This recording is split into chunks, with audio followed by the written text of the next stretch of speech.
When we talk about online scams and general cyber crimes, Nigeria is one of the countries that are famous for this. The country is so famous to an extent that it attracts hundreds of international media coverage every single year. But that alone doesn't make Nigeria to be the country with the highest number of scammers in the world. Looking at countries like Indonesia, where over 30% of online transactions are seen to be fraudulent, you know that Nigeria doesn't really hold this position. But in this particular video, we're going to be looking at these two countries, Nigeria and India.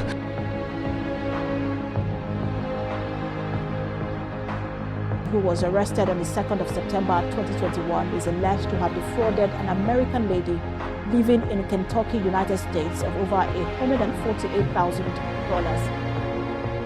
India is one of the countries that has been reported for the highest number of tech scams on the internet. And while Nigeria is estimated to have a population of 217 million people, India is estimated at 1.4 billion people. Of course, many Nigerians have been arrested, persecuted, and a lot of them are still being caught in this online scam thing. But when we look at the numbers and look at how organized the Indian call center scam is, you can't say that Nigeria is really near or anywhere next to India when it comes to online scams.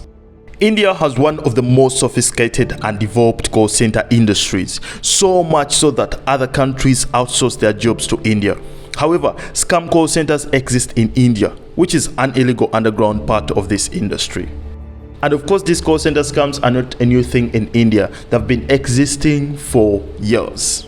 According to a survey carried out by Microsoft in 2021, India is perceived as the hub of call center scam. And there is so much talent that is being put into use defrauding many countries such as United States, Canada, and even the people within India itself. Now, as we may not say that Nigeria's scam industry is so small, of course it's also over $1 billion industry, but when we look at it, we see that almost over 70% of scammers in Nigeria are not organized scammers, like you can see in India, where they have call centers, where they have billions of money invested in the call center scams. In Nigeria, it's almost 70% or even more just young men and women that are using their phones and laptops at home or somewhere else to scam people online. Now, just like any other scamming business, Indian scammers will target whoever they can get money from, whether young or old. It's common for Indian scammers to target elderly and vulnerable populations with scams allegedly using tactics such as fear to steal money. However, compared to the rest of the world and scammers in the other countries, Indian scammers target residents in India the most. Of course, the victim rate is high due to customers in India being more trusting of unsolicited contact. For example, if a person from India calls an Indian person with an Indian accent, speaking an Indian language or even English in an Indian accent, it would be more easy for the person to accept more than a person from outside the country calling with another number and with a different accent. You can see that 40% of Indian consumers thought that it was very or somewhat likely that a company would contact them via an unsolicited call, pop-up text message, or an email, and this gives Indian scammers a way to go while doing their illegal activities. The owners came to meet the new team.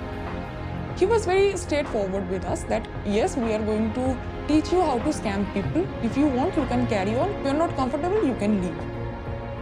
I was a kid, I just needed to earn some pocket money for myself. So I said that no sir, I will continue.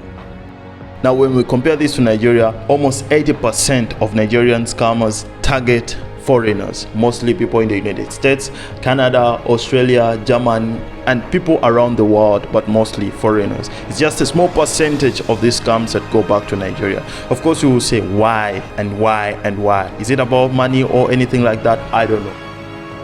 At this point, you see that Indian tech scam industry is so much organized and so much funded by investors that I don't know, you don't know, they come from nowhere, but because it's over $1 billion industry, so there's so much investment that goes in. But again, why does Nigerian scam industry become so famous and so much known, and why does the Western media concentrate on Nigerian scam industry more than any other industries like Indonesia, India, and other sophisticated cyber crimes? Now, getting answers to this particular question, we shall go down to the comment section. You comment, why do you think Nigerian scammers are more famous than the Indian tech scammers? My name is Sean Benefits. I make videos like this one and I upload almost every single day. If you like this video, please give it a thumb up, comment down below, share it to your friends, and don't forget to subscribe to my YouTube channel.